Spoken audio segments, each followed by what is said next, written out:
So, good morning. This is the final panel, Private Sector Role in Space Security. My name is John Sheldon. I'm the Chairman and President of ThorGroup, which is the publisher of Spacewatch Global, which is the media partner for this excellent event. Anyone unfamiliar with Spacewatch Global, it's Spacewatch, all one word, .global.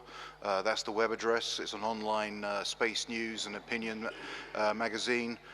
Please sign up for our newsletter that comes out every 2 weeks. It's a very simple process in the website, and just enter your email address, click that you agree to the GDPR terms per EU instructions, and you'll be underway. So we'll be putting a number of interviews and stories out over the next few days regarding this event. So, and on that note, I would like to thank both Jana and Roger for putting on such a fantastic event here in one of the most, certainly the most beautiful city in Europe, if not the world.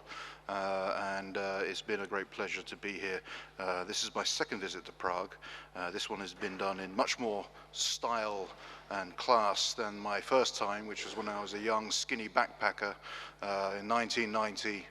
Where I drank your beer and chased your girls and didn't quite appreciate the historical significance of what was going on. Now I do. On the other hand, I'm also married and twice the man I was then. So there you go.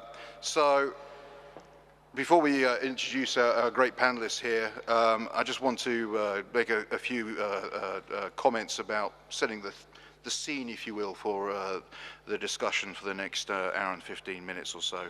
And basically, the commercial space is a term that's often bandied around, but I think we should maybe take a moment just to think about where we are with commercial space in the context of space security today.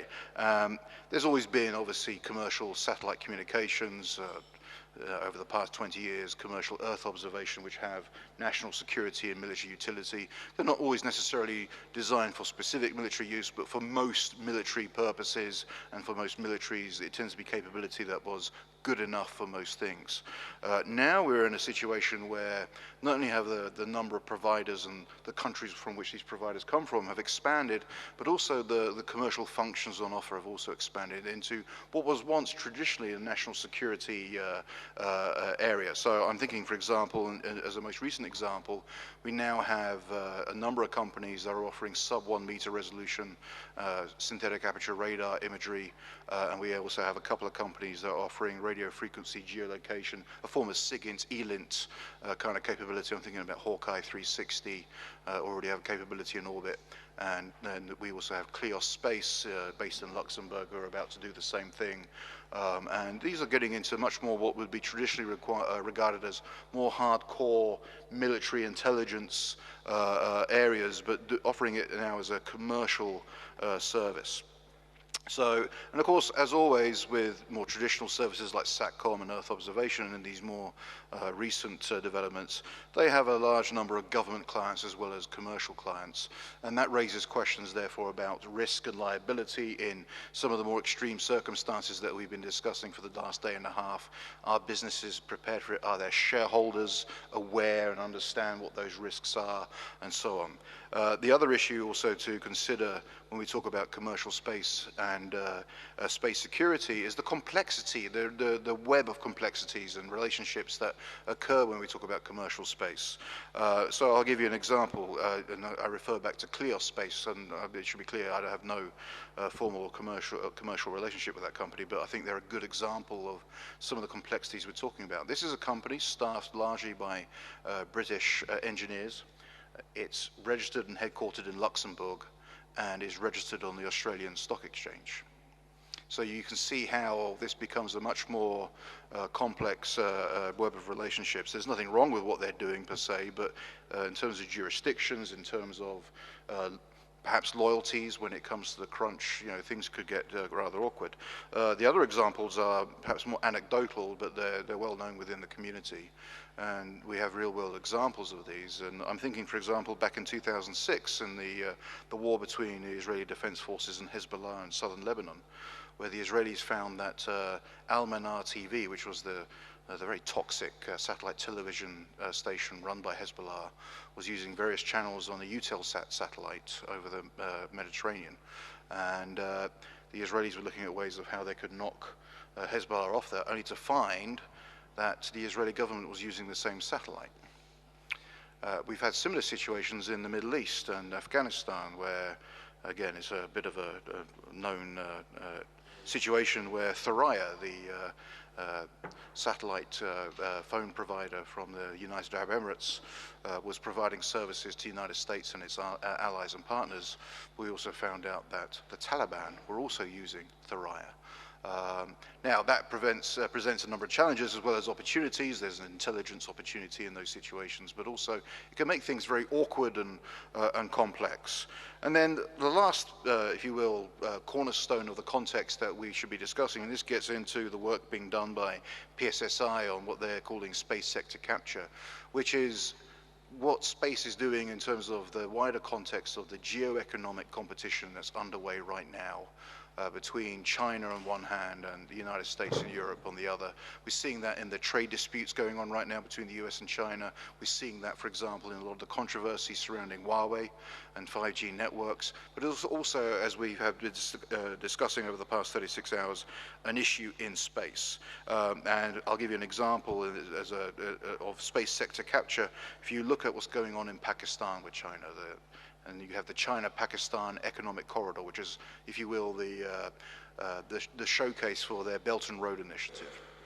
It's not just that China is providing Pakistan with expertise in how to build satellites, launching their satellites, and so on.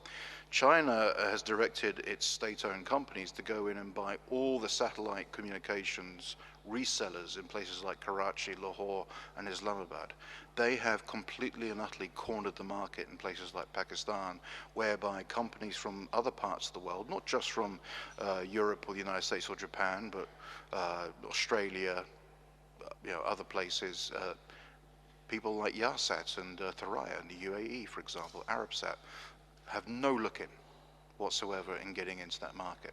Now, there's another argument that says, well, if China wants to take on all the burdens of a broken Pakistani economy, good luck to them. That in itself may be indeed a wise strategic move on our part, let them go ahead with it.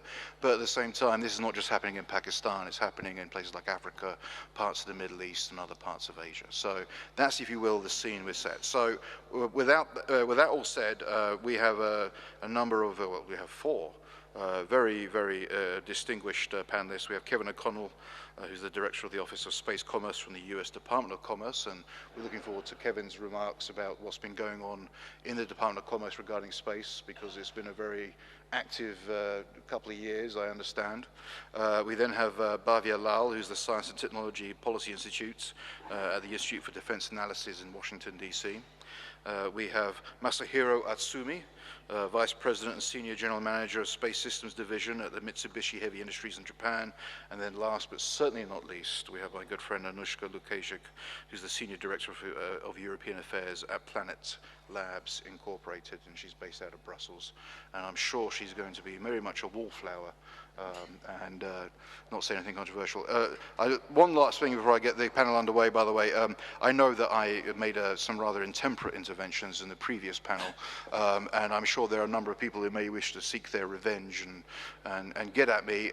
In that case, I bring it on, but please aim it at me and spare the innocents to my right and left. There we go. So without further ado, I'd like to hand the panel over to Kevin. And Kevin, the floor is yours. Thanks, John, for that excellent introduction, and thank you to PSSI for this invitation to speak here on my first visit to Prague. As mentioned, I'm Kevin O'Connell. I'm the Director of the Office of Space Commerce at the U.S. Department of Commerce. We're in the process of revitalizing an office that was actually created over 30 years ago to look at the many dimensions of space commerce, including how they intersect with the space security issues we've been discussing here. First of all, kudos to PSSI for actually recognizing the importance of this conversation about the private sector. I might be tempted to say that they've left the optimists for last here in this conversation, but also to hold this panel on this very important discussion. At a time when there are alternative views about the future of space, we need to be much more deliberate in our thinking about the role of the private sector in space overall and in space security. Why? Gone are the days where national security and commercial interests were seen as being purely oppositional. Okay, today they're directly intertwined with both strategic and long-term effects, as we have now discussed on many occasions here.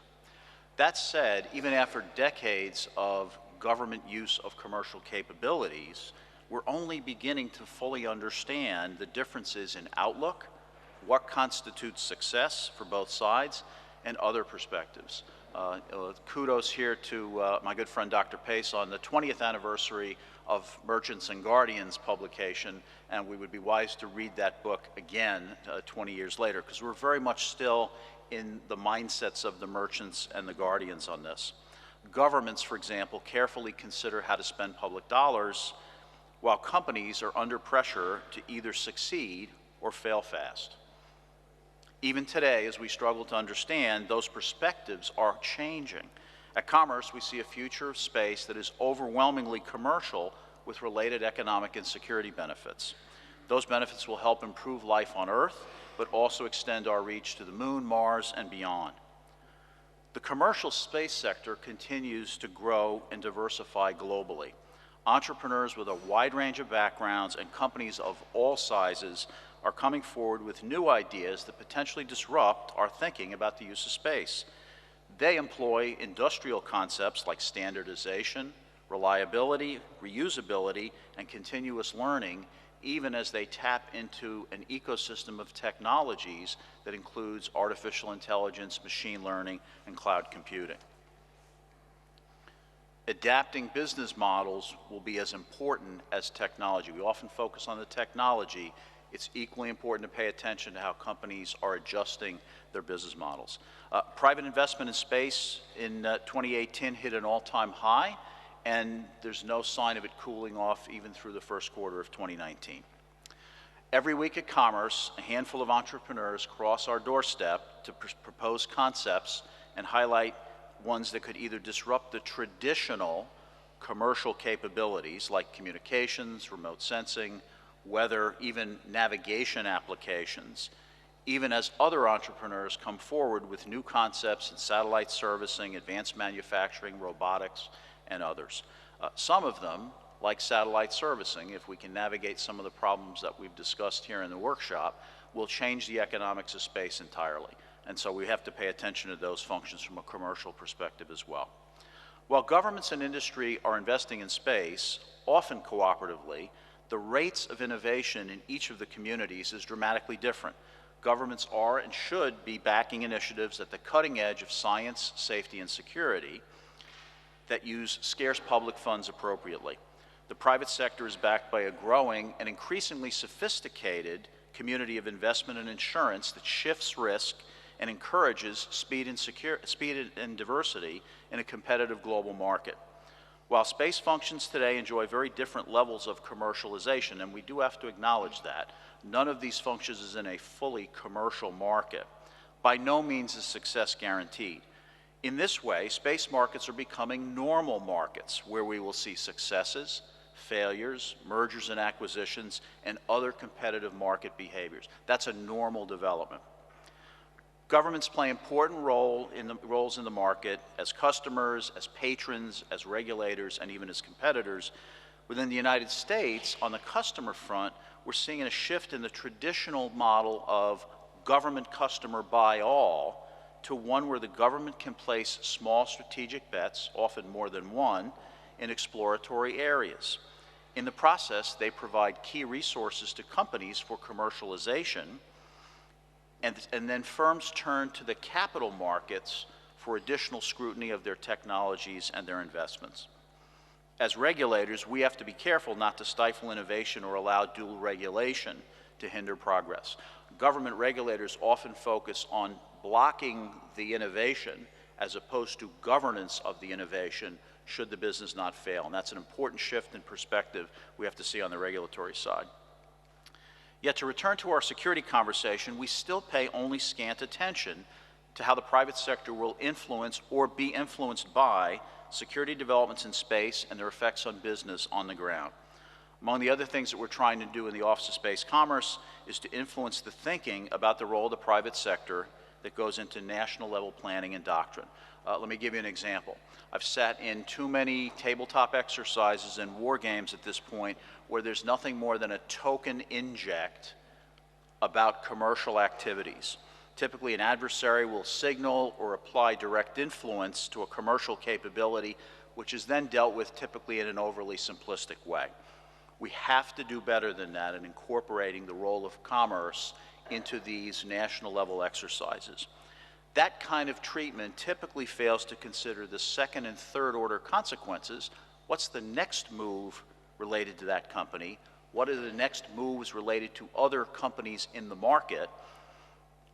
But it also fails to consider a wide range of initiatives like government-backed investment, insurance, and indemnification that often need to be seeded earlier in order to have maximum leverage during a crisis. And so one of the things we've done in the office, the Schriever War Game has been mentioned a number of times in the workshop. I actually have somebody who's putting some dedicated time into playing the commerce role, if you will, so that these themes are embedded in the Schriever War Game for this year and for future years.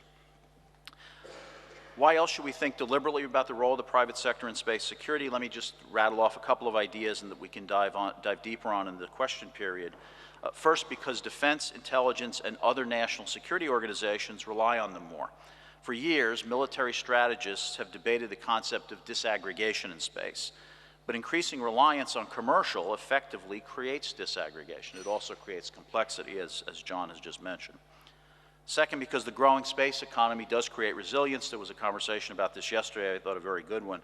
The strategic calculations of our adversaries must change as a growing number of countries develop capabilities in space, some strategic or those that want to derive economic value from space. Third, because the commercial sector will help mitigate challenges in space while enabling new opportunities. The administration's Space Policy Directive 3 has been mentioned now a number of times, now coming up on its one-year anniversary, recasts the approach to space traffic management and directed the Commerce Department to play a key role in partnership with the Department of Defense. Doug, you yesterday posited sort of the dichotomy in the resilience conversation.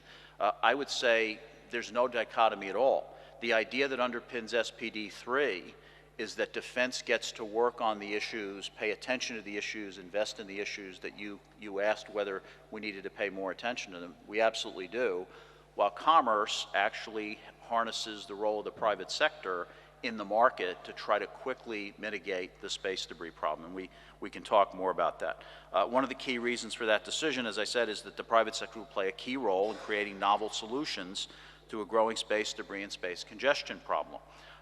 You all know, many of you have heard me say that one element of our efforts on SPD 3 at Commerce is the creation of an open architecture data repository, which from the start will encourage the participation of our allies' commercial activities. Secondly, I'll make a point on this because I typically get a question when folks ask about space traffic management. The idea here is not that the United States wants to tell you what to do with your satellite. Instead, what we're striving for is the provision of high quality, high accuracy data so that satellite owner-operators have an incentive to move or to cooperate with others who they themselves will have an incentive to move. And so again, we can talk more about that. As we improve consideration of the commercial space sector's role in security today, we have to realize that it's also changing and morphing very quickly. Unlike our traditional defense industries, companies are seeking new partnerships for access to technology and markets at a rate that we have never seen before. That is going to place unprecedented pressure on regulators and how we think about the changing relationship between commerce and national security. Anticipating market developments and maintaining some agility in regulatory environments, and that's hard, by the way, will allow us to optimize outcomes, especially relative to our adversaries. I'll put in a small plug. As many of you know, we're going to host with the State Department. We will host later this month in Washington the Space Enterprise Summit, where one of the themes is about the changing nature of international partnerships, leveraging off last night's panel quite well. What are partnerships going to look like in a world where we believe in free competition, both between governments, between industries, and the relationships between all of those? And that's how we've teed up the Space Enterprise Summit. In all cases, we need to deepen our understanding of the impact of space on Earth, including its economic value. Our publics still have way too limited an understanding of the impact that space plays in our daily lives, and we have to change that. Last week, Commerce's National Institute for Standards and Technology released a study capturing over $1.4 trillion in economic value across 10 private sector industries, agriculture, electricity, location-based services, others, since GPS data was made available. Of course, value can be measured not only by how economic activity can be enabled, but it can also be measured in terms of what happens if harm is done. And so the same study actually projected losses of over $1 billion a day in economic activity if GPS were to be damaged. You've also heard us talk a lot about the trillion-dollar space economy, which some have described as either cheerleading or hyperbole. Not true. Okay? We've not only at Commerce been spending time on understanding the methodologies that different people have used to underpin those assessments, but we're also trying to understand the key building blocks of the trillion-dollar space economy. And so very quickly, there's 5 of them that we talk about: innovation, broadly defined, improved SSA, STM, agile insurance and investment markets, talent, and a lighter regulatory environment to just capture those very, very quickly. Those building blocks are among those that will be critical to the trillion-dollar space economy. Okay. We can all agree, and I talked yesterday about some work that's being done in the OECD on modeling the space economy. That's all very important. We're also working internally at Commerce to try to capture the space economy in a more rigorous way. One of the problems is the way we capture the data in the United States. It's the aerospace economy. So those darn airplanes get in the way, okay? And so what we're trying to do is be more rigorous and focused about what actually is going on in the space economy. The office will be participating in next week's OECD conversation in Montreal on the economic impact of space debris, and we've already kicked off the internal commerce effort designed to improve capture of commercial space activities. Final point to the point made in the last panel. Economic and financial instruments that underpin space security are underdeveloped. We would absolutely agree with that. In addition to all of the weapons we've talked about in space that are emerging, there's a whole set of activities that are going on the ground: artificial pricing, forced transfer of intellectual property, economic espionage, et cetera, et cetera, et cetera, that we need to pay careful attention to, both in terms of how to respond, but also what are the experiences that industry has. At Commerce, we've actually been asking industry to identify for us the behaviors that they are experiencing firsthand in the market. Actually testified in March on this. It was in the early days, but I think we'll have some more things to say about it in the near term. So on that note, I'll stop. I'm probably over time. Thank you very much. Thank you very much, Kevin. That was a very insightful and interesting. Oh, there you go. So we now have Bhavya Lal from the Institute for Defense Analysis, and Bhavya, the floor is yours. Thanks, John. So thanks to Tiana and Roger for the kind invitation. As a researcher who focuses primarily on civil and commercial space, this conference has been incredibly useful for me in terms of learning even things like there's no agreement on some definitions. I thought that was only a problem we had in the civil and commercial world. So I'll be talking today about a study we recently completed on commercial space in China. And having done a lot of studies of commercial space activities in the United States, we have a unique perspective on what we see happening in China. One of the things I found, we found when our sponsor asked us to do the studies, we try to look for, has anybody already done the work so that we don't have to do it? And it turns out that in the world, it was that we were looking at, it was sort of an echo chamber, and a lot of folks were just citing each other, as opposed to doing primary research. And in fact, I wanted to congratulate PSSI and Yana for incredible study that you all have done, where you have also looked at primary data sources, which is what I think is needed today. So we did, the team included several Chinese speakers, China experts. We visited China a few times. We talked to a lot of companies, both in sort of institutional and one-on-one settings, and try to understand what is happening. Here, actually, I want to distinguish what we did, our scope, from the scope that the PSI study has. we didn't look at traditional commercial space companies. We didn't look at CASC, CASIC, entities that are selling to other countries, large telecom, satellite, that sort of thing. We looked at the emerging, the startup space sector. So it included companies like Landspace, iSpace, LinkSpace, those sorts of things. And our study had 4 major questions. What are the factors that are driving the development of China's emerging commercial space sector? What are the key characteristics of this sector? What are its strengths and weaknesses? And where do we expect the commercial space companies to be in the next 5 to 10 years? I bet it's the last question that you're most interested in, but that's not what I'll answer today because I wanted to go read the report. I'll focus today on some of the granular data. What are these companies? What are they doing? And then, of course, I'm happy to talk about some of the other stuff as needed. One quick clarification: commercial isn't the way commercial is defined in China isn't how we define it in the West. A commercial company in China is one that's about making money. It's pursuing profits as opposed to policy goals. And that means a company like Xspace, which is a wholly owned subsidiary of CASIC, can be commercial, as is another company like Landspace, which is almost all international private investors. Using this carefully curated definition of commercial space, we identified about 80 companies that fell into 8 sectors. And just as reference, if you look at PitchBook, or one of the data sources for business data, PitchBook has about 8 or 10 Chinese companies. So our knowledge of the commercial startup space sector in China is very limited. And ours might be the first study that starts to put some numbers and data behind what we already know. So of these 80 companies, a quarter are the launch, focus on launch, and the rest are sort of small satellites focusing primarily on communication, M2M, IoT kind of applications. A small number are Earth observation, and actually you even have a company that wants to do asteroid mining. Many of them, as you would expect, are what we call PowerPoint companies. They don't have a whole lot of anything to show, but there are obviously some that are doing really interesting work and making good progress. And I think that's key, and I'll return to that. And most of them were actually founded after 2014. This is the year when the Chinese government put out Document 60, or a major policy document in which they encouraged both domestic and international investors to put money in the space sector. Most of them are headquartered in Beijing, which is not surprising.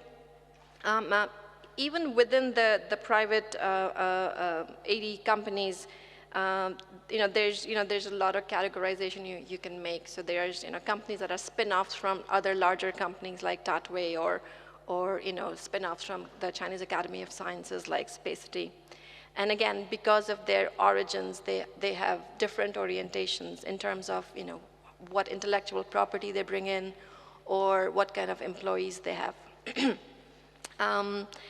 So in terms of investment, it's a difficult thing to do, but to the best of our ability, we counted about $600 to $900 million of investment between 2014 and 2018, with most of it happening in the last 2 years, 17 and 18. Just for reference, in the same time period, US companies have raised about $4 billion. So it's a large sum of money, but it's not outrageous. But on the other hand, the US money is primarily SpaceX and Blue Origin, so it's difficult to make good comparisons. None of these companies have revenues yet, although some have developed and sold non-space intermediary products and services to sustain operations. Most don't have business plans or even a sense of who their customers are.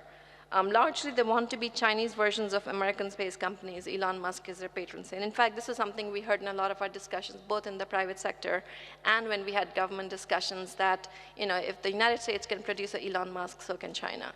And that really is the goal, that we need to, we have this very slow-moving, bureaucratic, traditional space sector, and we need to do something different to be able to be more innovative. And from both the government's perspective and the private perspective, it's a startup space sector that's going to bring innovation, which is very similar to what Kevin also said, right? So they have the US playbook.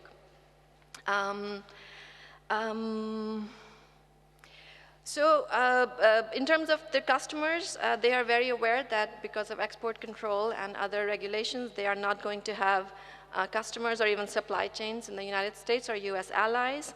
But they are looking at Chinese domestic markets, they are looking at Belt and Road countries, and they're looking for other companies, other organizations with cost constraints, so universities in Southeast Asia, that sort of thing. There's a tension between the state-owned entities, the SOEs, and these startup companies. The startup companies believe that they are not going to be able to have the opportunities state-owned entities have, and state-owned entities believe that there really is less there than meets the eye. So there is this tension that needs to be worked out, and it probably happened in the United States as well at the turn of the 21st century, right? How much time do I have left? Okay, a couple minutes. So I want to quickly go over some of the strengths and weaknesses as we saw them. The first strength of this emerging space sector is that it has political support from the central government and financial support from provincial government. So the central government really isn't giving these companies any money, but they're giving them a lot of policy help. In addition, they are allowing them to use the state-owned space supply chain, the manufacturing capabilities, employees, although there is, again, because the workforce issues are getting important and private companies tend to pay higher salaries, there is a fear of a brain drain from SOEs to these emerging companies, which isn't that different from the United States, actually. A second advantage or strength these companies have is that they really will benefit from the large aerospace workforce that China has. A strong manufacturing sector, not just in the aerospace sector, but sort of the broader sector, and an entrepreneurial culture that really values hard work, sort of scrappy entrepreneurialism was a word that we heard a lot of in Chinese. And if you've read Kai-Fu Lee's book on AI or watch Silicon Valley, it's a pretty dog-eat-dog entrepreneurial culture, which for me was interesting because I kind of had this assumption that United States is the only place where there's serious entrepreneurship. I don't think that's an assumption that is really as valid. And these companies have focused on innovating on cost and leveraging a second mover advantage. They really do want to watch and learn. So they want to see how OneWeb goes and how Starlink goes before they start to launch some of their satellites. So they are comfortable with not being able to do technical innovation, and at least for the near term, and looking at the successes and failures of companies in the United States. And third, and actually the most important strength may be that there are really growing levels of private and venture funds in China, and these companies are looking for opportunities outside IT and the telecom sector. So the amount of money that is available to some of these startups is quite substantial. With that, let me end with the strengths, and then we can return to the weaknesses and some of the other things I can talk about. Thank you very much, Bhavya. That was fascinating. That's actually something that we will certainly carry on with the discussion, but just a quick question. Is this study available on the IDA website to download yet, or is it? It is not yet, but will be. It will be, wonderful. So, okay, that's great. I know that Space Watch Global last year, we did a few pieces on private space in Russia. And this past 9 months, we've been doing monthly columns on the Chinese new space sector. So everything you just said tracks with what's been said there. And that's been a topic that is very much in the news today, because it's basically what we're seeing happening with companies like Huawei, but taking place in space. And we're seeing the bifurcation, if you will, on the global stage between a Chinese technology set versus a US Western technology set. And I think we may be going into a divergent direction, so we'll discuss that in a short time. So our next speaker is Masahiro Atsumi from Mitsubishi Heavy Industries. Atsumi-san, the floor is yours. Thank you. Thank you, John. So it's my pleasure to make a presentation in this conference.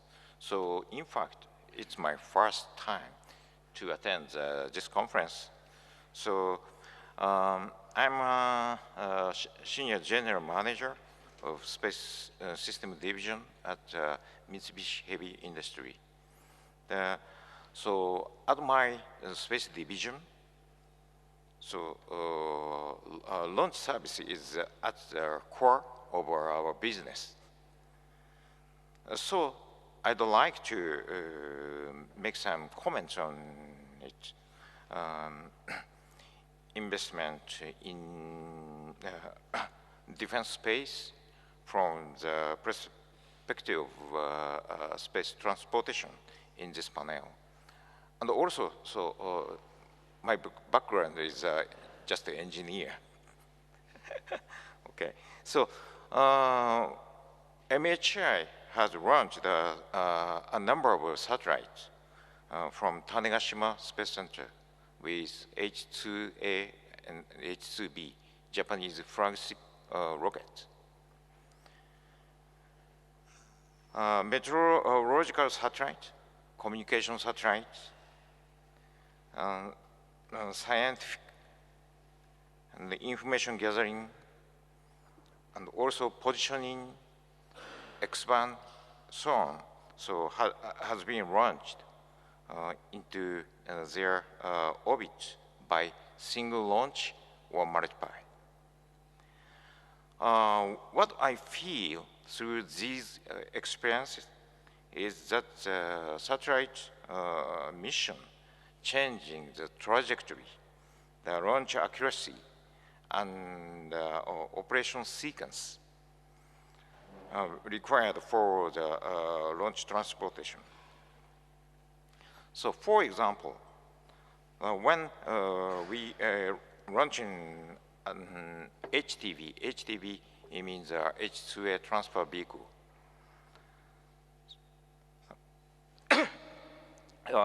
Docked to the ISS, so it's necessary to launch at just on time in line to, with ISS orbit. So positioning satellites that need to function in network require the special trajectory with a higher accuracy. In the special case, H2A37, so which launched the GCOM-C, Global Change Observation Mission Climate, and the SLUTS, Super Low Altitude Test Satellite, launched with a significant change in the orbital altitude. So future transportation system for defense space mission should be flexible to the changing three requirements. First one is mission, such as early warning, so signal information gathering, on orbit SSA, and second is formation, such as satellite constellation. And the final one is a time sequence to enter the operation.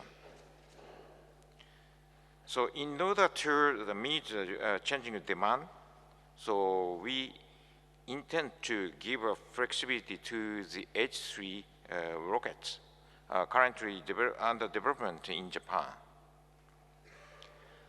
So one idea is a precise trajectory entry and deflection with the kick stage. The kick stage is lighter than the upper stage, and it has also lower thrust. So it will be promised easy control to entry with high accuracy. So I think that is effective as a dual use system of civil mission, such as a small constellation, and also so defense space application. Thank you. Thank you very much, Atsumi-san. Can I just have a quick follow-on question? Are you saying that MHI, as well as building the H-2A and H-2B launch vehicles, are you also getting in the space situational awareness business? Are you going to be offering space situational awareness products and services? Your question is MHI activity to the SSA, right? Yeah. Okay. So MHI is a company that competes in technology first. And the problem of space debris should be handled as design condition changes from the viewpoint of technology. So at that time, we can select three methodology. So first one is avoidance. And the second one is as is. As is means to endure. And the final one is remove. So, so we should select avoidance in short term because the other two methodology need high jump up in technology. So now, so MHI performs a collision avoidance analysis before launch in H-2B with data from the US NASA because the payload means HTB. So HTB is handled in the international program. So we hope, we would like to extend this scheme to H3. So for future, so MHI just started to study the possibility of collision and sensing system on vehicle to gather the more detailed data. Anyway, so I think worldwide common database will be needed to avoid space debris. Okay. Thank you very much, Atsumi-san.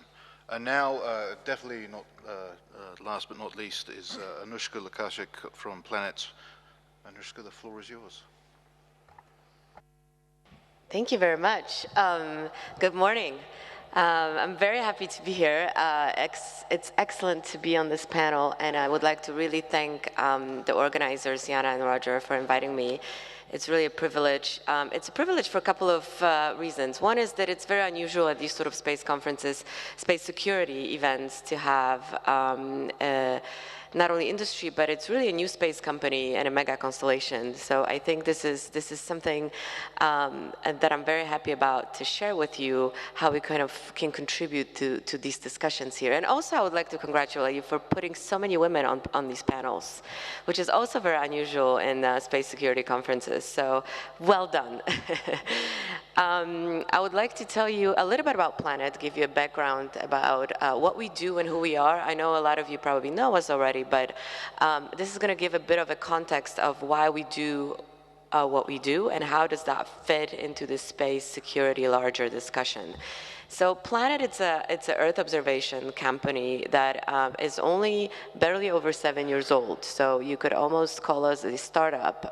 It's a new company, but it has grown exponentially in the last few years. So we have started with 3 guys in the garage in Silicon Valley. And by the way, I'm always wondering why all these companies, startups in the US start in a garage. Why can't they just start in a living room or, I don't know, somewhere else? It's always the garage. So that's what happened. And right now we have over 500 people worldwide. Quarter of our workforce is actually in Europe, most of it in Berlin. And we operate right now, we're very privileged to operate the largest constellation of satellites in history. What that means? It means that we have launched over 300 satellites in the last several years.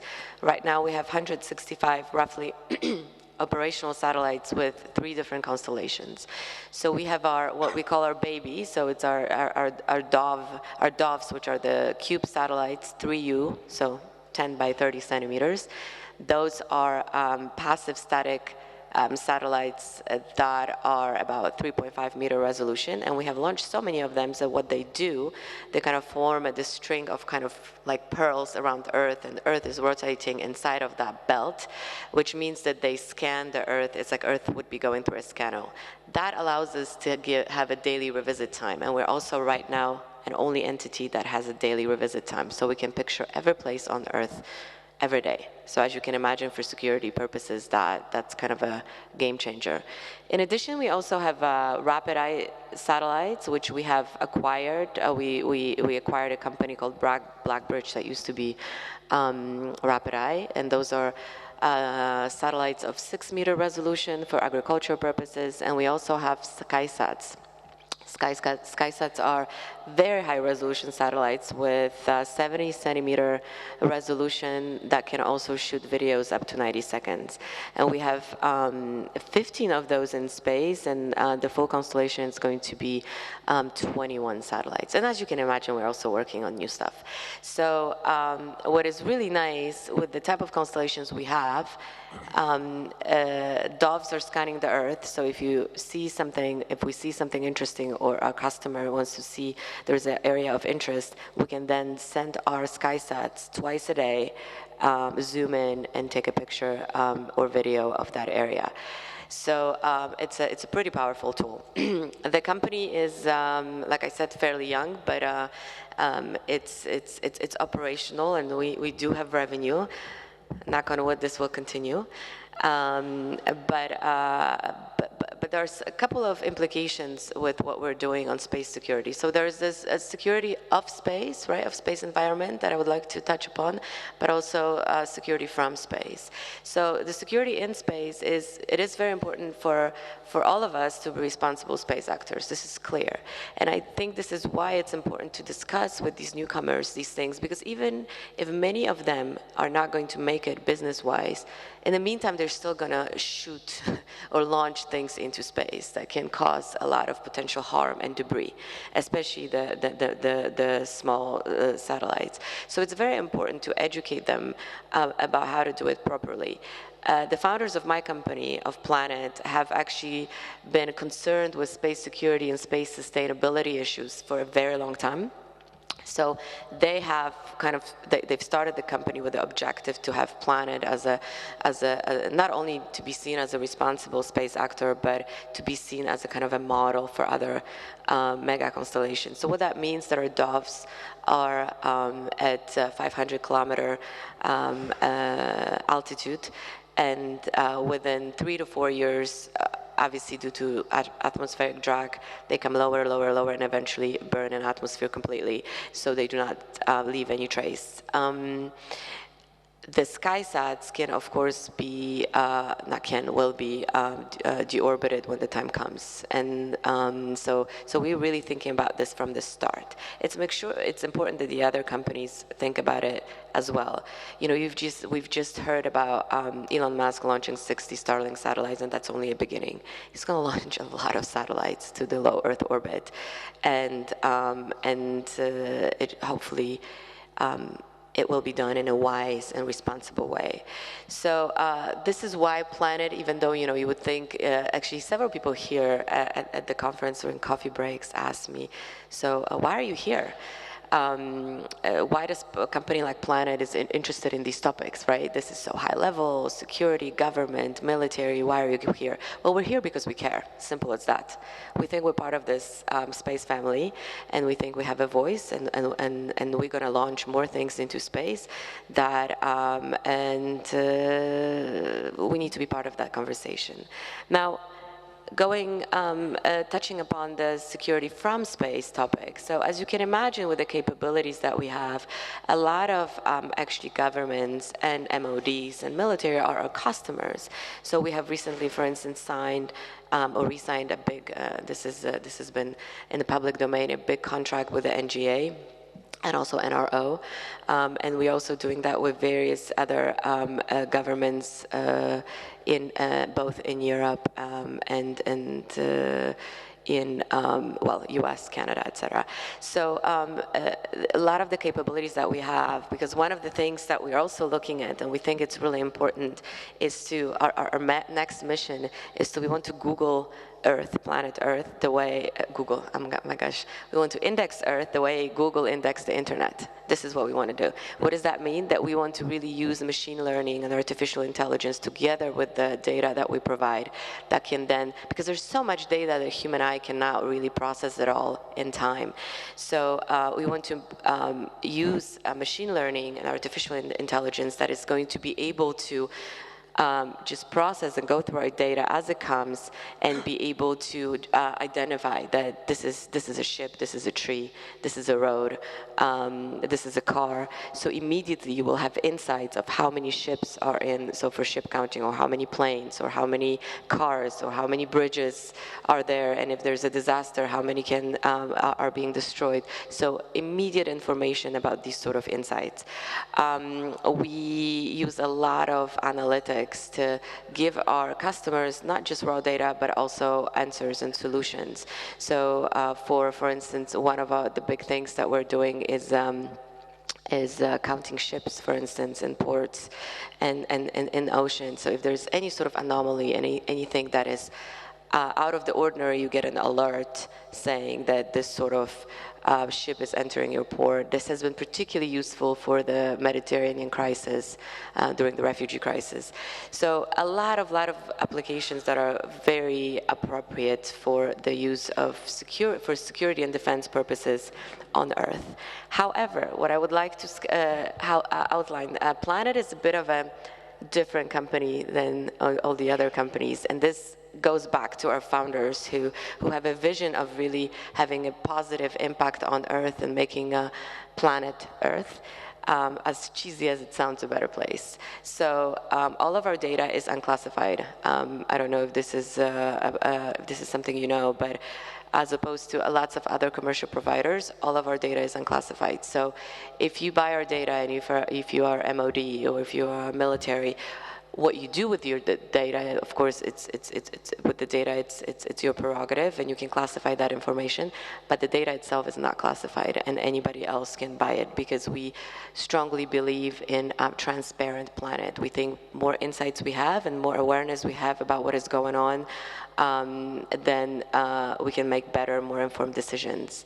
So because of that, also you can probably see a lot of our imagery and analytics in mainstream media. Because we have a daily revisit time, we're always there and we see things. So we were, for instance, the first ones to report on nuclear tests done by North Korea, because we saw it. And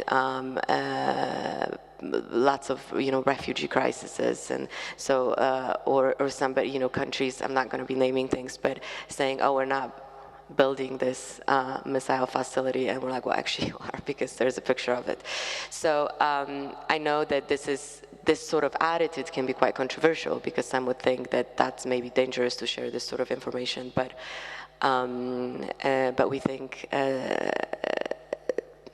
being transparent is the way to go forward. So that's a bit of a different approach to Earth observation that you have probably seen until now, and I'm happy to elaborate on that during the discussion. Thank you. Thank you very much, Anushka. So that's all our panelists. I have one quick follow-on question for Anushka, which is to do with this space sector capture concept that we've been discussing over the past day and a half. Without asking you to divulge business development strategies and client lists and so on, is there a sense within Planet that you are cut off and shut out from certain markets, or there is? Yeah.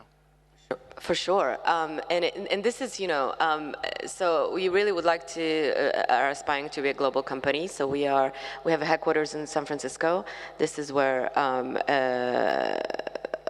our bases, but we also have a European headquarters in Germany, and we are registered as a German company, where, as I said, what our workforce is. It has been it's a slow process. But for instance, it has been very difficult in Europe, which we were discussing here, being a partner and ally, to actually do business. It's getting better and better, but we're often seen as an American company, which apparently is not a good thing. And that we're taking European business away, we're taking European taxpayers' money away. They forget the fact that we've actually invested so much in Europe. We have 150 people there. We're paying taxes. We're doing innovation. We're creating jobs, but it's not enough. And this actually with my job as a European affairs person, I have to kind of pass this message all the time. I mean, I've read in media about Planet, and I'm not going to say which media, but it's public media, where Planet was the secret underarm of CIA, trying to penetrate Europe and these sort of things. So there is that happening, and I think a lot of it is, you wonder if it is, the competition, because they feel a bit threatened. So other European industry that is therefore kind of planting this, or is it really something that the governments feel, but it's been a difficult journey. Now, of course, I'm generalizing. It's not like that with everyone, but we definitely have invested a lot more money in Europe that we have made. So it's a slow process. I should basically also state categorically that media was not Spacewatch Global. Okay, so.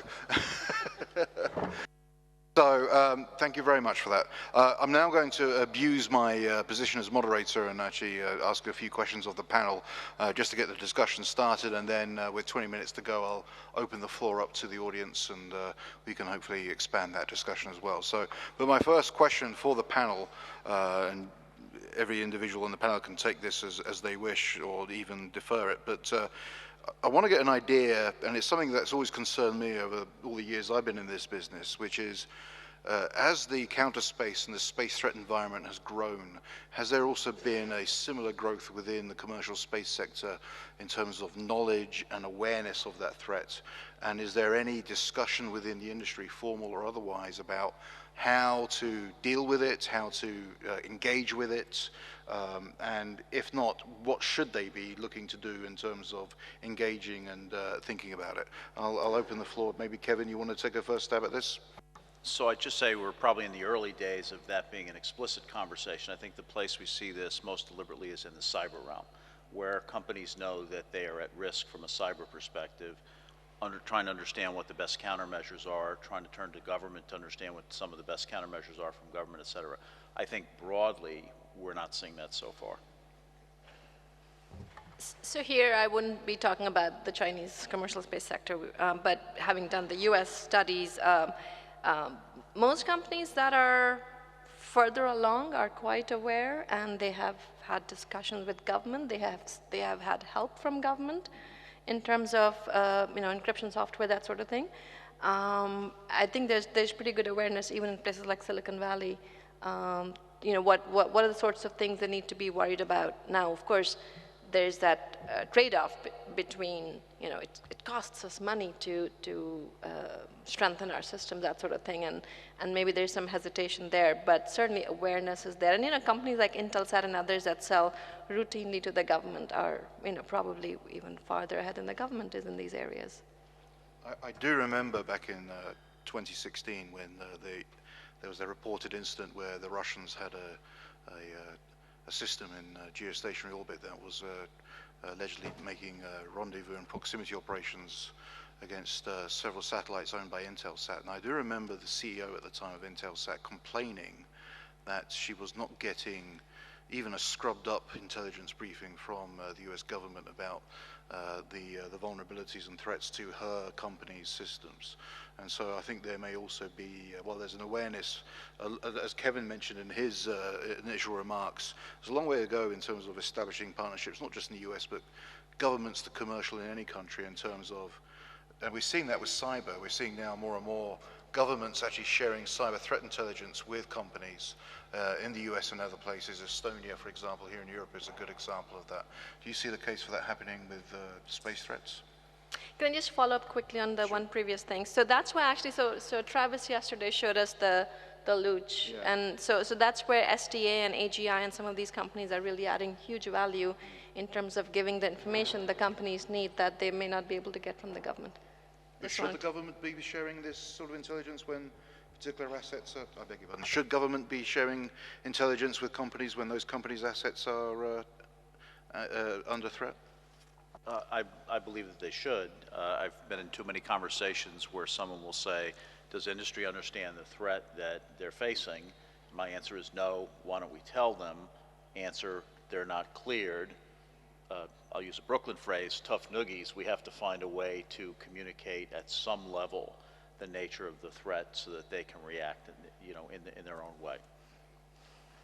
Anushka, is there a sense within Planet and among your competitors about the growing space threat environment and what it can do to engage with that beyond feeling good about doing good in the world? I'm not besmirching that, but in terms of concrete actions that we can take. Yeah, of course. I mean, I don't think we haven't yet experienced really any threats, but it's a matter of time. So for sure, we're very much aware of that, and we also engage with other industry members and competitors to try to work on this and mitigate that when the time comes. The other aspect that comes out of it that I've always been thinking about is that even if we did have some sort of mechanism or process where there's intelligence sharing and that there's some sort of informal or formal collaboration and coordination between military, government and commercial sector dealing with the space threat environment, there also then becomes the issue of liability and risk and so on. I mean, what mechanisms could we think about in terms of, for example, maybe governments underwriting under certain circumstances, losses that a company might incur, those sort of things. Are those sort of things that you would think would be on the table, Kevin? So those are exactly the kinds of things that we're trying to embed in the exercises and war games thinking from the Commerce Department. How do we actually think about those? How do we exercise with them? What are the consequences of doing things like that?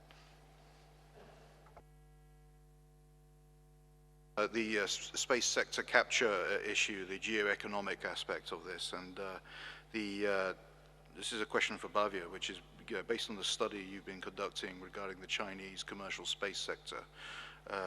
How do you see that at play within this current context of the US-China trade disputes? Is that going to be an issue? We're already seeing it with Huawei, which is a high technology issue. Are we going to see the same thing happening with this commercial space movement going on in China? Are they going to become a pawn in this, and will the EU space sector also be a pawn in this new dispute? So I think one thing that the Chinese emerging commercial space sector has an advantage is that they really, I mean, export control regimes have already excluded them from getting components from US or US allied systems. So they are working very hard on either developing domestic supply chains already. So they're not, unlike Huawei, they're not dependent on US systems. And they see export control sort of as a mixed blessing. On one hand, it slows them down, but on the other hand, it helps them develop indigenous capabilities. At the same time, this is something I wanted to mention earlier as well. There are companies that are, one could say front companies whose job it is to get Western technology through whichever means, and that's something that will continue regardless of what mechanisms are put in place. I mean, some of it is just leakage, you can't stop.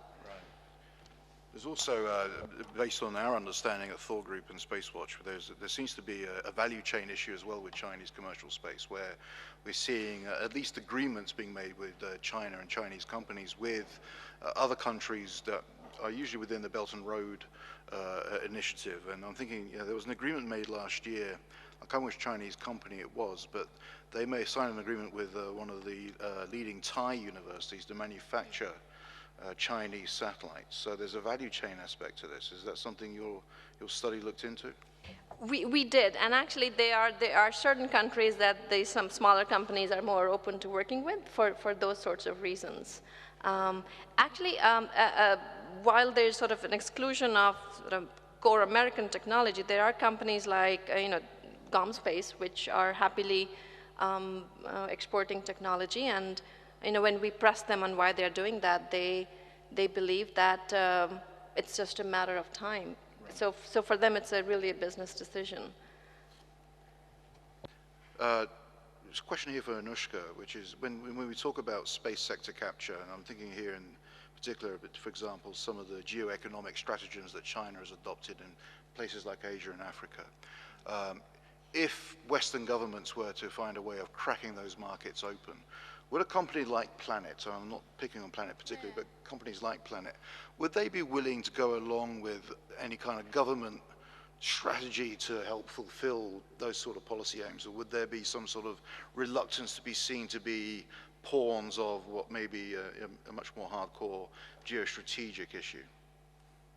Yeah, it's an interesting question. I mean, I can only speak on behalf of Planet, but I think it's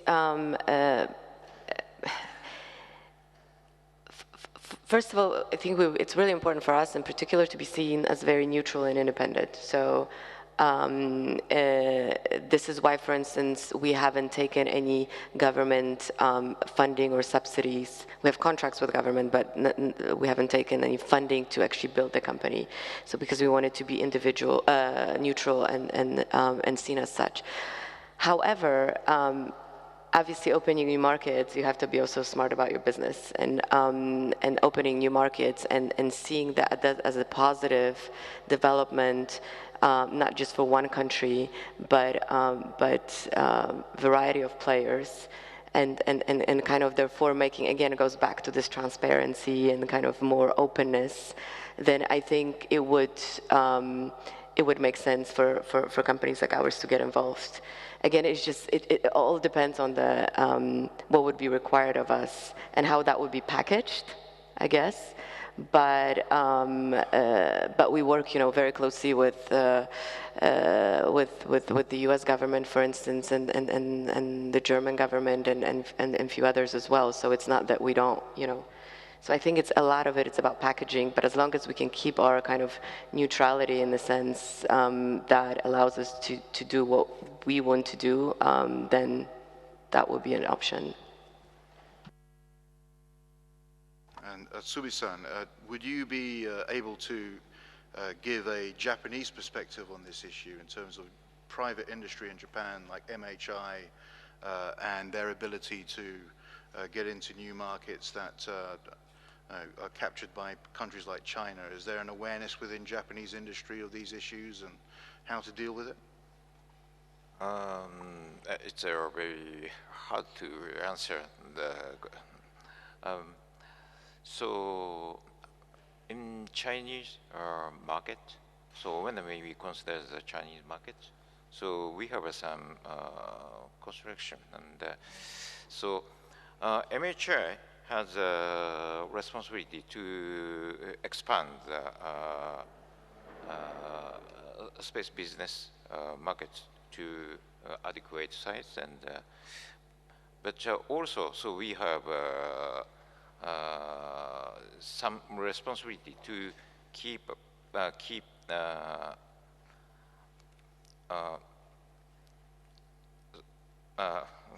sorry. So we have to keep the flagship launch vehicle. So that means some limitation from national security. So at the time, so we have some limitation to make up some business. So it's not purely commercial business in transportation. Which actually leads, Kevin, to the inevitable question regarding issues like ITAR, the International Trafficking in Arms Regulation. And I understand that the Department of Commerce under this current administration has been leading the charge in trying to make some reforms and easing some of the export policies. How does that work into some of the issues we're discussing here at the geoeconomic level? So SPD 2, of course, Space Policy Directive 2 is all about regulatory reform. And if you're in industry in the United States, you have seen a raft of the way the government does regulation and deregulation, rules and advance notices and things like that, at a speed that people have said they have never seen before. And that's partly the whole of government approach that we have to our space policies right now. And so on the one hand, you're seeing a lot of motion Certainly export controls is one of them. I believe back in May, both State and Commerce released their advanced rules to get input from industry. They had, if I recall correctly, over 120 inputs back from industry. We've just had on the RFI, on the request for information on space situational awareness, we've just had 42 discrete inputs from a very wide range of industry and other organizations, academic organizations as well. And so those processes are simply the way the government does work, but they're happening at a speed right now that we've not seen before to try to get relief on some of the problems that industry has raised and that we even recognize don't reflect modern technology and business practices. Anushka, I mean, on a related note, I mean, I know Planet's, well, most of Planet's capabilities are commercial off the shelf, but are things like ITAR and other kind of export regulations an issue for you in terms of your company, in terms of how it does business? Yeah, of course. I mean, of course. It's even though the components, most of them are off the shelf, but our satellites are manufactured in the U.S. and they are seen as a technology that is could be sensitive as well. So it's we've actually been considering moving some of the manufacturing capabilities or adding manufacturing capabilities rather in other places, but it's a complicated issue. You know, we're seeing, as I think I said in my remarks, we're seeing an unprecedented amount of pressure on regulators given the speed of technology and new space businesses. We've never seen this before. You know, we used to say in space that some new capability was 10 years off, and we had time to think about it from a regulatory perspective.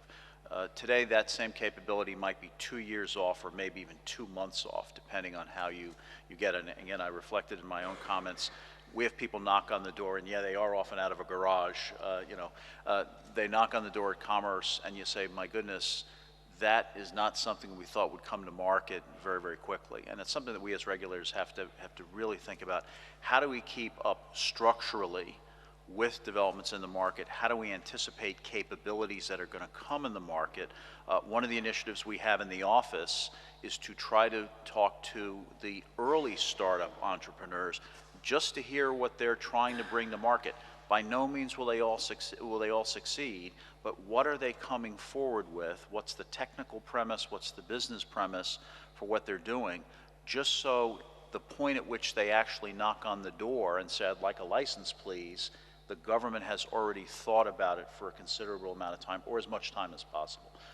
Part of the answer to that, and last word on this, is it's important to talk to industry actively in the regulatory business, not simply sit back and decide on regulation on your own. I mean, I think this is a very, very important point, because things are moving so fast right now. Like sometimes people ask us, what do you think Planet's going to be in 10 years? I mean, 10 years ago we didn't even exist, you know?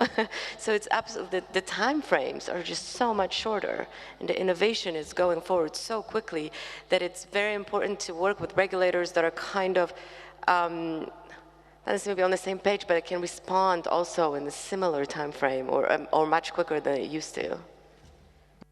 I would add, by the way, that we've had a U.S. regulator here on my right and a representative for a U.S. company here on my left, but those very issues apply to European regulators, they apply to Japanese regulators as well, so this is not just a U.S. issue or problem.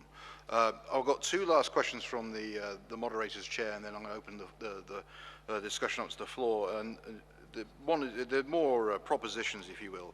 The first is, when we look at the current commercial space trends, I mean, I take Planet as an example. Everyone focuses on the satellites in orbit, but there's a lot going on at the back end, isn't there, Anushka, in terms of a lot of machine learning and big data analytics, part of the turnkey service. And so a lot of these new space companies, they're not just doing satellites, they're actually vehicles for a lot of these very sometimes even controversial emerging technologies like AI and so on that are the subject of these trade disputes. So we got that, but the question I've always asked is that we have a lot of problems diplomatically and politically getting norms into place in terms of space, and I'm starting to wonder, are mechanisms such as the international standard organization, one way of doing this, and I'm thinking in terms of debris mitigation and SSA and things like that, whereby it's very difficult diplomatically to get these norms in place, but maybe the ISO approach might be a good way of actually bringing about a lot of these issues. So anyone want to comment on that? Hey, you're reading part of my playbook on this, actually, at Commerce. One of the things that we've done is we've reached out to the National Institutes for Standards and Technology, which have the links to ISO and some of the other, in the American context, ANSI and other organizations that are the standards bearers of how to evaluate standards or when to say that something is only a best practice, et cetera. And in part of their process, and NIST has actually used this in the drone case, to try to quickly develop standards in the drone area. So actually they've done a landmark study for us on space standards that we have added to the other studies we know have come out of the international community. But they have a process by which they can quickly get some consensus, at least in the US government to start, later on in the international community to do this. We think those are very important. It's an inclusive process. It is not one by which we are declaring standards. It's one that says, let's look at standards that others have developed and put some sort of a confidence measure on those based on our expertise and standards. I would add to that, it's really industry or sector dependent. So in this conference alone, confers has come up a few times, and that applies to on-orbit servicing, assembly, manufacturing. And that's one approach that potentially works for that area. Maybe for debris, it would be something else. But I don't think we should be looking for this is the one forum or this is the one way to do it. I mean, it's unavoidable, I think, that certain standards are going to be needed or are needed. I mean, it's right now, for instance, for Planet, actually the biggest customer base that we have, the biggest market, it's interesting, it's not federal, it's actually agriculture. This is our biggest customer. And so a lot of these commercial customers, these days, they don't really care about data. They want solutions, right? They want information. They want the final product.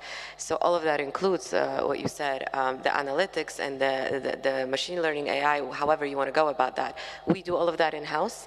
So we are also kind of could be seen actually as a software company almost, or a space company and a software company, because they're almost an equal amount of resources put to both. So of course it's a matter, and I think this is going to be happening more and more, and also with other companies that want to be profitable, you have to sell interesting product that is better than the product of your competitors, because the data is there, Sentinel data is there for free. Landside data is there. So, so these sort of standards or regulations are just a matter of time. And Atsumi-san, do you see that with a lot of the steps that MHI are taking with their launch vehicles in terms of reducing the incidences of space debris, do you see MHI as being a company that would set an international standard in this kind of thing? In space debris, so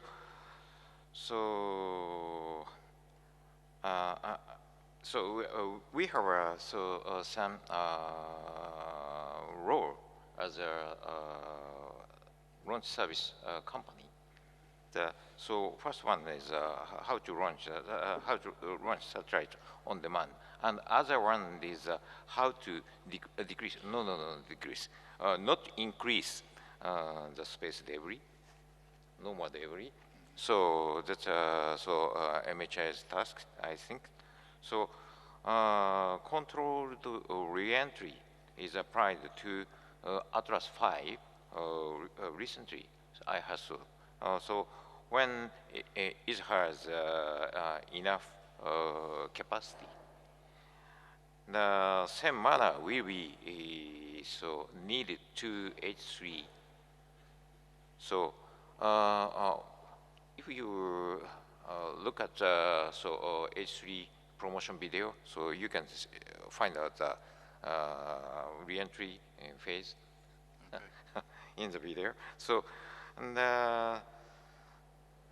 yeah, so anyway, so some upper stage controlled re-entry will be needed in the future. But so at the time, so we negotiate the performance or so eliminate the debris. So that's the point. Thank you very much. So with that, I'm going to open the floor up to further questions. If you have a question, please raise your hand, and then when I identify you, please state your name and affiliation. And I see Doug Livero. Doug. Thank you, John. One statement, clarification, and then a question. Just a clarification on the discussion that happened earlier with Intelsat and Luch. I want to be clear, the U.S. government did help Intelsat in understanding where Luch was. They eventually released AGI data. We didn't release the U.S. data to the press, but we did help the company. And the company, as General Thompson mentioned yesterday, we have most U.S. satellite manufacturers invited to, or satellite operators invited to actually take part in the CSPOC. What the president of Intelsat was complaining about was we couldn't do anything about the fact that Luch was close to it, which is a problem of international law and not a problem of government. But for the question, so both the IDA study and PSSI have shown that the Chinese are acting strategically with regards to how we go ahead, how they extend their space market, either commercially or non-commercially. What strategic actions do we in the West need to take to go ahead and counter this? We complain about what they're doing, but what is the strategic actions that we should be taking that might utilize the private sector to better counter what the Chinese are doing? So this goes beyond the scope of our study, so whatever I'll say is not something that's in the report.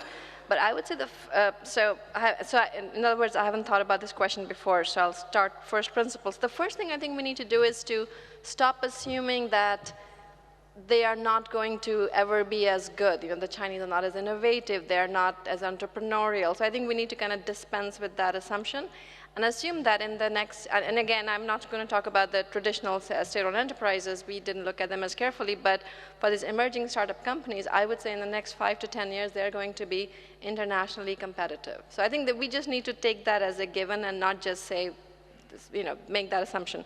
In terms of active action, strategically, I mean, obviously, you can use policies to restrict, allied countries from purchasing and all that. But I think it may be we may be better off focusing internally and making sure we have a strong innovation system, the sorts of things that Kevin is talking about, making sure our companies have all the opportunities to sell both domestically and internationally. So sort of helping our companies as opposed to trying to stop the others is how I think about it. I'm going to actually, again, abuse my position as the moderator because this is something actually I do in my day job. I think also part of the problem is when you look at what countries like China are doing, it's part of a wider geo-economic strategy, and of course in the Chinese case it's the Belt and Road. And it's been amazing to me how in the United States, both under the Obama administration and also the Trump administration, but also in Europe, how that has been dismissed as a pipe dream, and then it's, well, this is a mercantilist approach and it'll never work, and yet somehow, while it has very big problems and flaws, they're doing it. And our response has been very little and very late, and we now have this Indo-Pacific concept and so on that has a maritime security component to it, and that's great, but there's the infrastructure, geo-economic aspect to it, and while there has been some policy movement on that, it's been rather paltry, if you will, and uncoordinated between the US, US, India, Japan, and Australia. In fact, Japan is probably the most leading proponent of infrastructure development out of all 4 of those countries. So I think there's a lack of coordination and understanding about the importance of these infrastructure-driven initiatives that are coming out of places like China and Russia, and how we actually counter that. Because in the end, when you look at a country like Cambodia or Laos or Bangladesh, they need this infrastructure. And frankly, we can talk about debt traps, but what's the difference between in debt to Beijing versus in debt to the World Bank and IMF? In the end, I'm still getting that port and that highway. And we've not really stepped up to the plate on that. So I think, and this is something obviously that's way beyond the pay scale of the space sector to deal with, but space would obviously have a role in that. So that's just my 2 pence on it.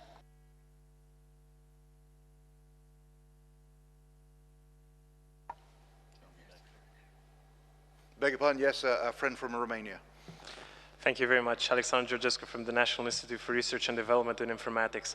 Mr. O'Connell mentioned the normalization of space markets, which was a very interesting concept to me. For instance, if we view another sort of normalization on Earth, 70 to 80% of critical infrastructure are owned and operated by the private sector in the US and Western Europe. Maybe we're headed in that direction in space as well.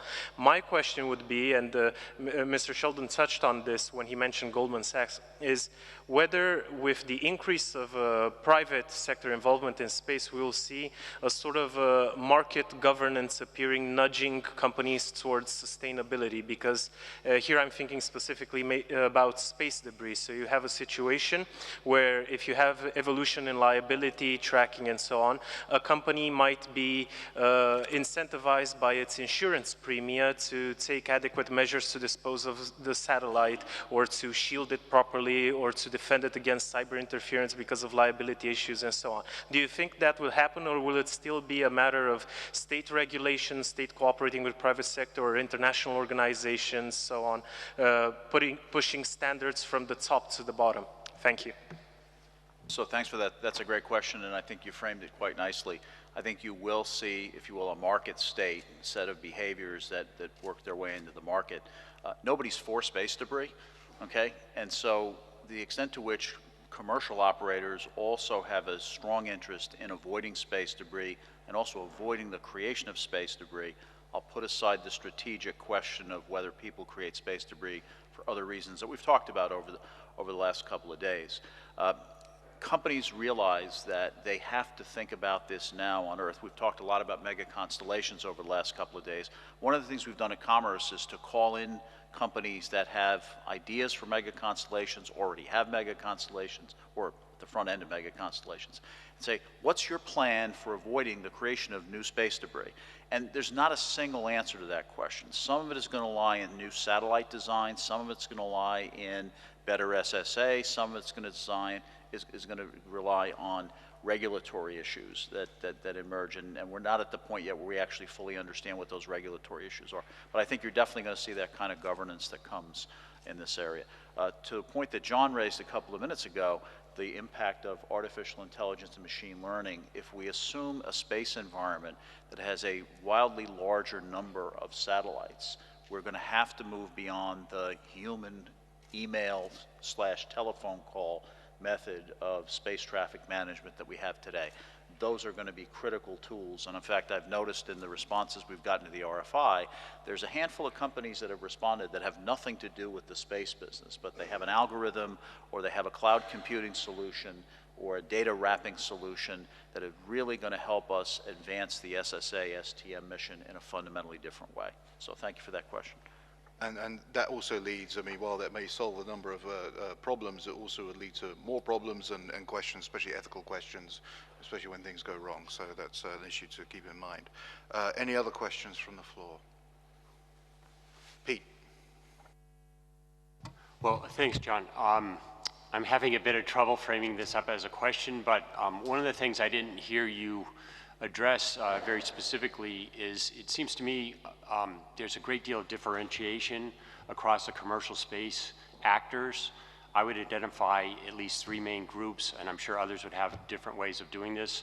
I mean, you have the space barons, the Elon Musk and the Jeff Bezos, that have independent means of pursuing their goals, and they're not economically rational actors. You also have the traditional aerospace companies that are very large, very aligned with government, and generally really reticent about rocking the boat. And then you have these new space actors like Planet.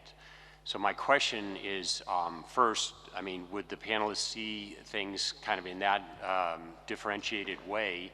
And is it possible to have kind of one-size-fits-all type of policies to deal with this, or do governments need to think about governing and regulating these different actors in different ways?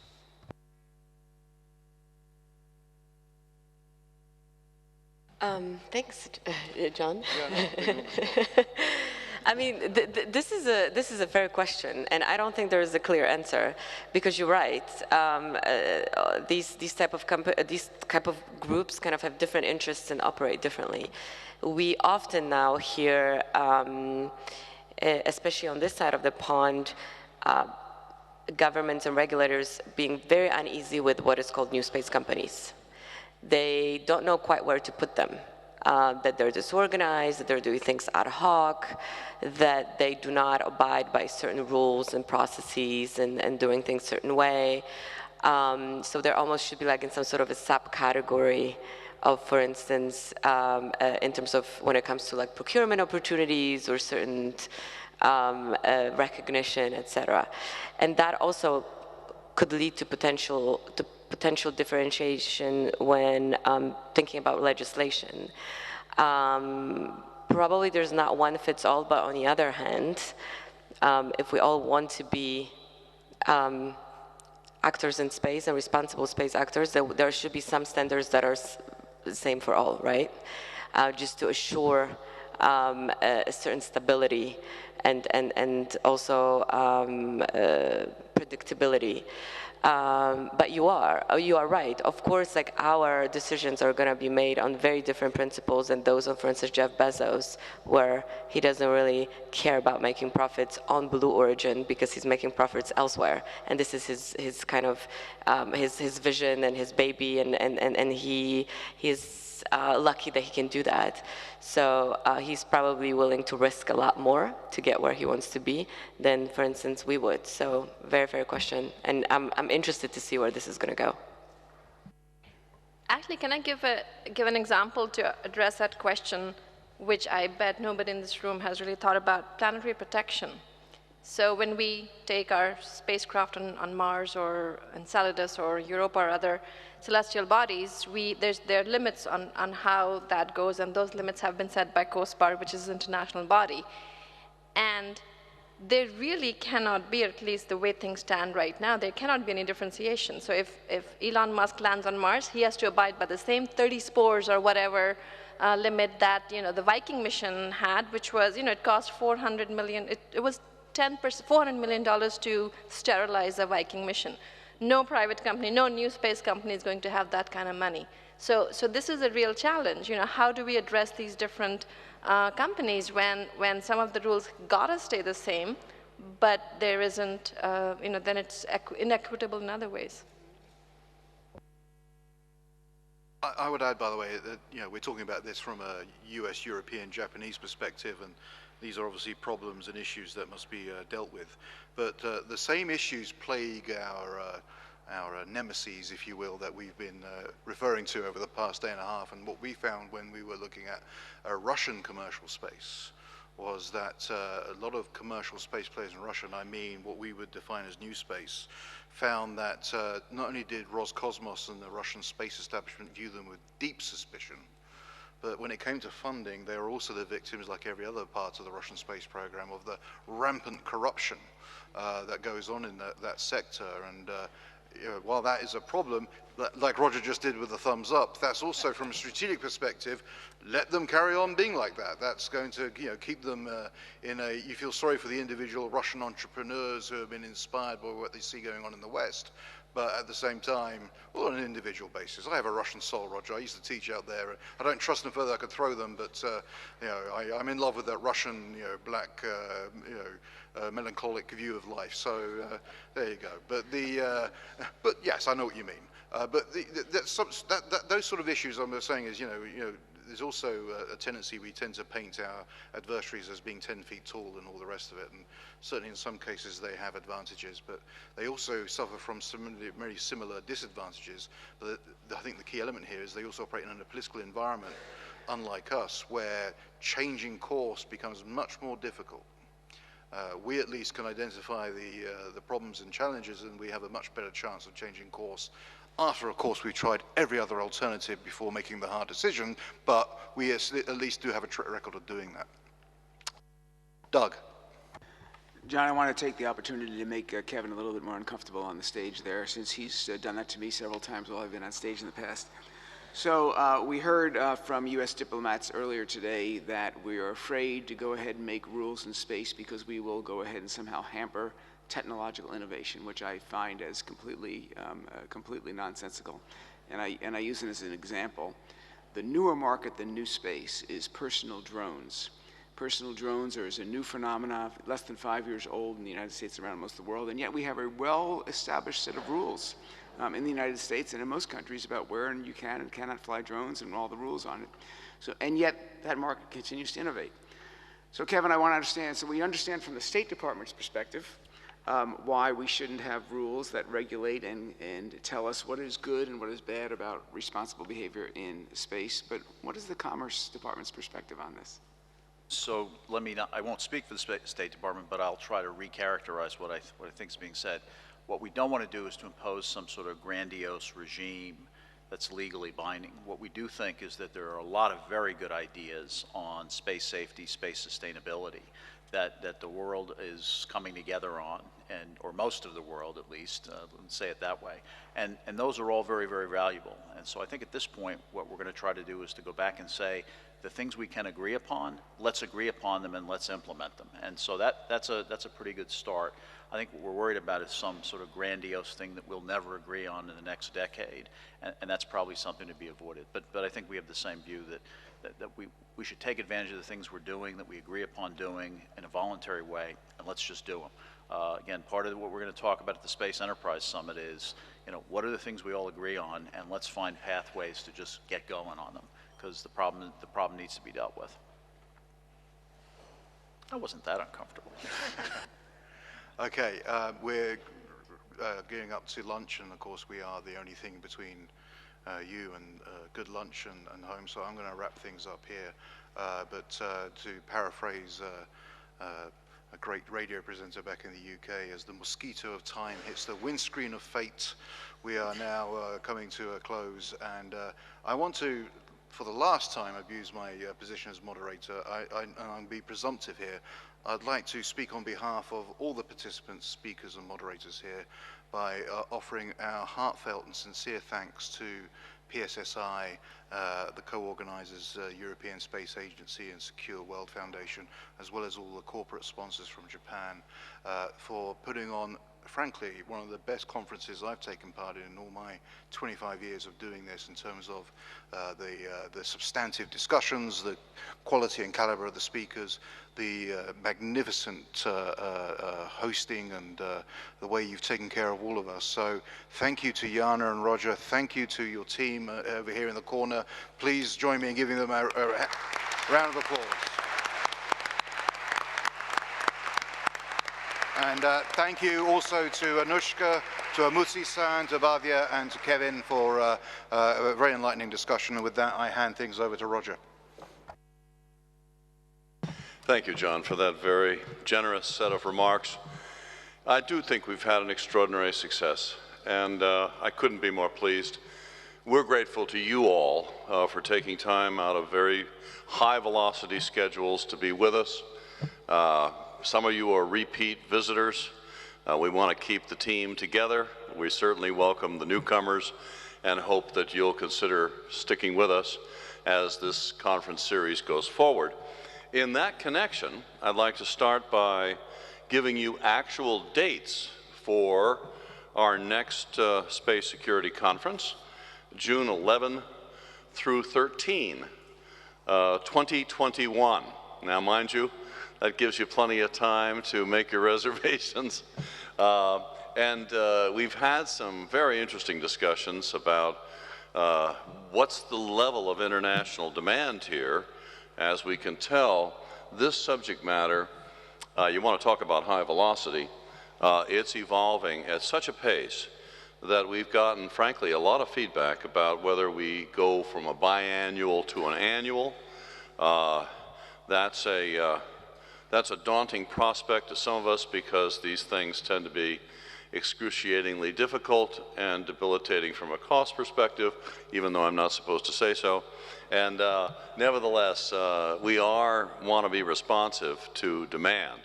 So we're open to the idea of considering that change, but it's It reminds me of the Disney film Tinkerbell, when this little light started to fade. All the children were supposed to applaud vigorously, and the light brightened again, and that's what it would take, I think, to transform us from a biannual to an annual. It would be really a matter.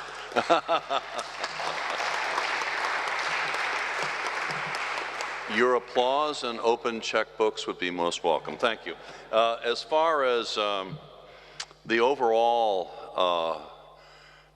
conclusion here, I think that I've often said that space security sometimes strikes me like cybersecurity, but a dozen years ago. Cybersecurity, as we all remember, was a mere afterthought a short dozen years ago. It is now obviously a combatant command. It is a lead item on the private sector and public policy agendas of the globe, and that's still in an upward trajectory. Space security has those types of characteristics. I predict explosive growth in this portfolio, including and particularly the counter space threat.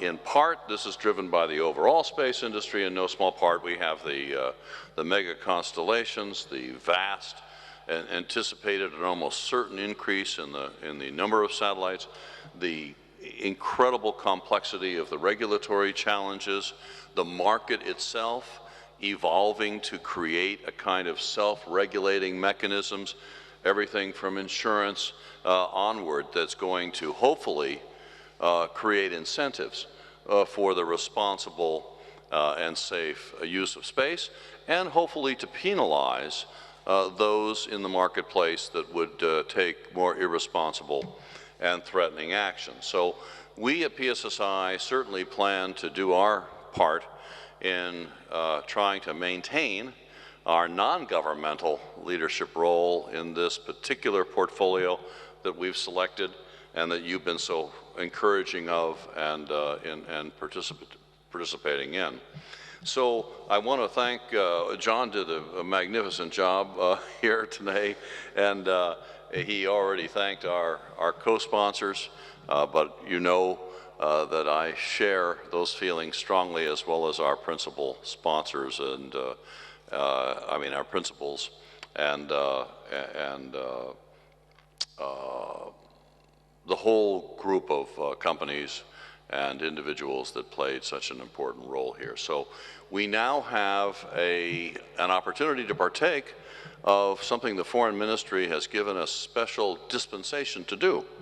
Not just to give us this vaulted, august setting, but also the use of these lovely gardens and for our concluding luncheon. The story, you know, the adage, end strong, comes to mind, and the Foreign Ministry is going to help us do that by this salubrious setting, which you can find by going down the grand staircase, and at the bottom it's going to be to the left, and we'll have escorts ready to take you to the gardens. But with that, I would like to thank all of you again and wish you a farewell and safe travel. Thank you.